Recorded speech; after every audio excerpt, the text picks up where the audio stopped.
እንዴት ነሽ? አሜን። የአምላካችን ስሙ የከበረ የተመሰገነው። ምነው ግርጣለሽ?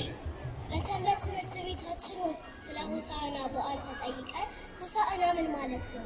አሃ ሆሳዕና በጣም ትልቅ ታላቅ ጥያቄ ነው።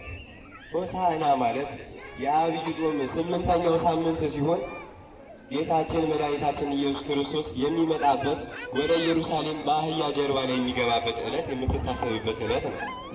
እናም መዝሙረኛው ዳዊት በመዝሙሩ እንደተናገረው እምአፈ ደቂቅ ወሕፃናት አስተዳሎከ ስብሐተ በማለት አንዱም ደግሞ ሌላም ደግሞ በመናገር አቤቱ እባክህ አሁን አድን፣ አቤቱ እባክህ አሁን አቅና።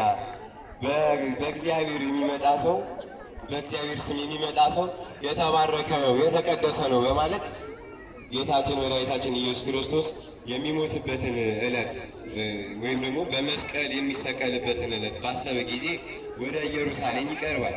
እናም ወደ ኢየሩሳሌም አካባቢ ደብረ ዘይት በምትባል አካባቢ ወደ ቤተፋጌ ከተማ አቅራቢያ ሲደርሱ ጌታችን ከሁለቱ ደቀ መዛሙርቶች ይልካቸዋል። አህያ እንዲያመጣላቸው አህያ እንዲያመጡለት ሲጠይቁት አህያውን አምጡልኝና የሚጠይቃችሁ ማንም ሰው ቢኖር ለጌታ ያስፈልጉታልና ለጌታ ያስፈልጉታል ብላችሁ ተናገሩ ይላቸዋል። ከዛ እነሱም ቀበል አድርገው የጌታችንን ትእዛዝ ተቀብለው ይፈጽሙለታል።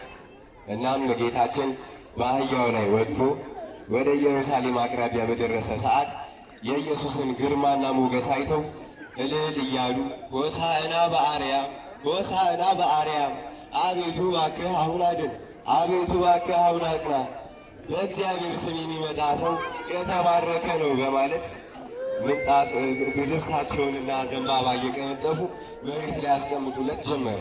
ጌታችንም ወደ ኢየሩሳሌም ከገባ በኋላ በቤተ መቅደስ በጣም ታውካ ነበር። ጉሊት ታውቂያለሽ አይደል?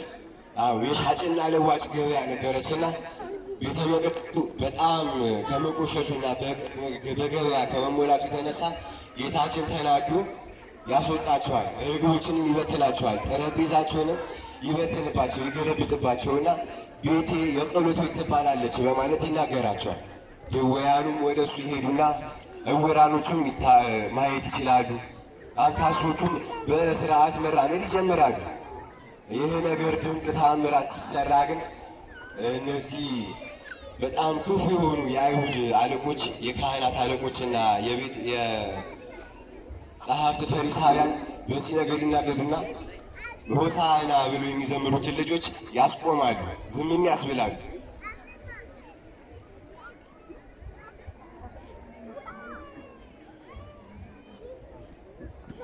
ሆሳዕና በአርያም ሆሳዕና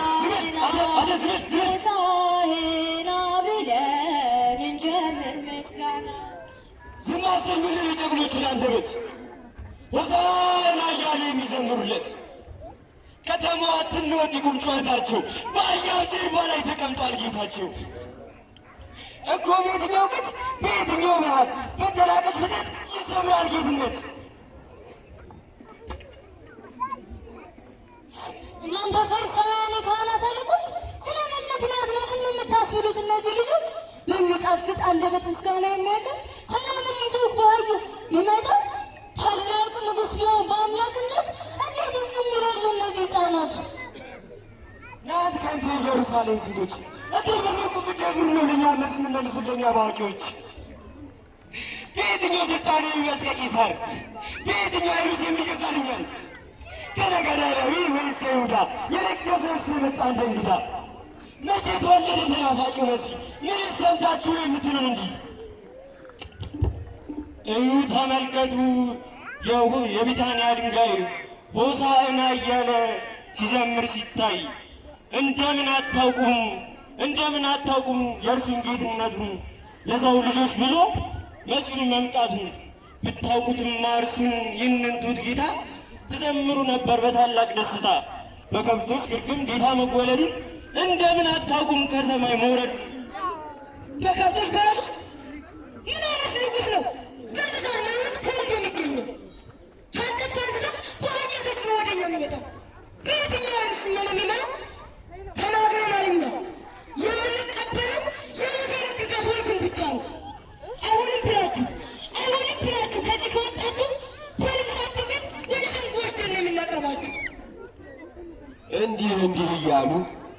ሕፃናትንም እያስቆሙ እየተቆጡና እየተናገሩ ነገር ግን ዝም ቢሉ ሕፃናቶቹ ዝም ቢሉ ራሱ የቢታንያ ድንጋዮች እንደሚናገሩ በዚህ ተአምራትን ተገልጧል። እና አየሽ ልጅ ጌታችንም ለሰው ልጅ ኃጢአት ተላልፎ የሚሰጥበት ሰዓት በደረሰ ጊዜ ወደ ኢየሩሳሌም መግባቱን ያስታውሰናል ማለት ነው።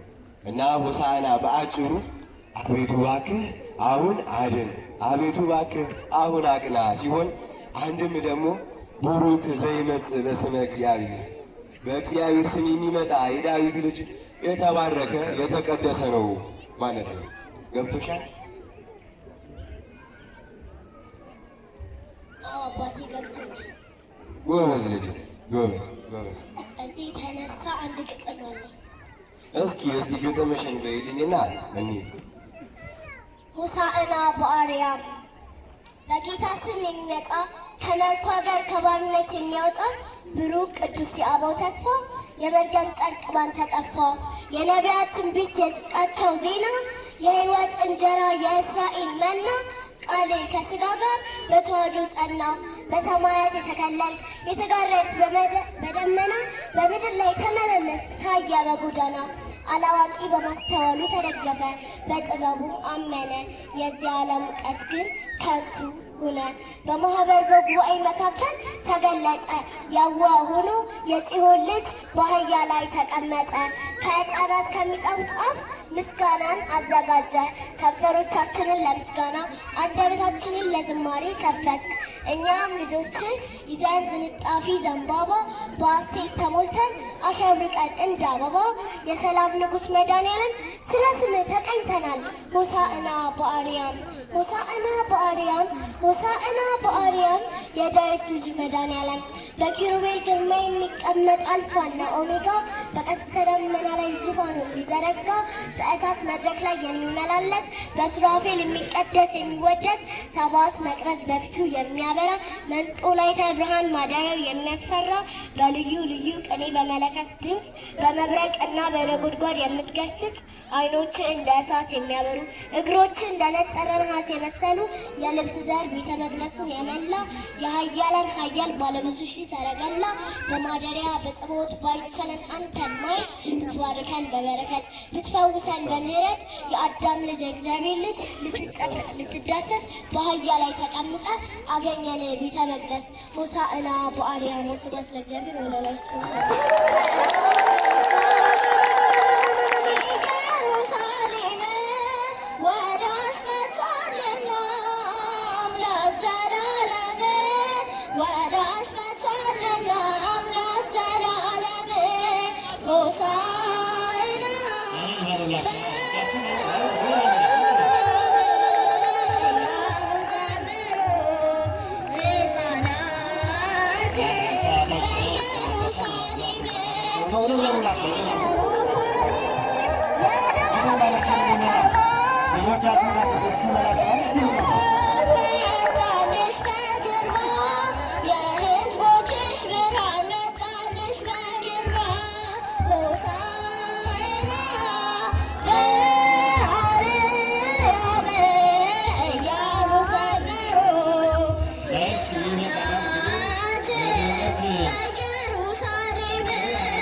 በተለይም ፈተወሙ ወአምጽእዎሙ ሊቀ ብሎ በወንጌለ ማቴዎስ ምዕራፍ 21 ቁጥር 2 ላይ አህያይቱን ፈተው እንዲያመጡ ከሐዋርያት መካከል ልኳቸው ነበርና ያንን ምክንያት አድርገው ነው። ቅድምም የአንድ ድምፅ ሰምታችኋል አይደለ? እግዚአብሔር ባወቀ ጮኸ ሰምታችኋል ያያቸው እና ያንን ነው ያሰሙንና የነገሩን ያስተማሩንና እግዚአብሔር በሕፃናት ላይ አድሮ ሲያስተምር ደስ ይላል። በደንብ ብላችሁ አመስግኑ።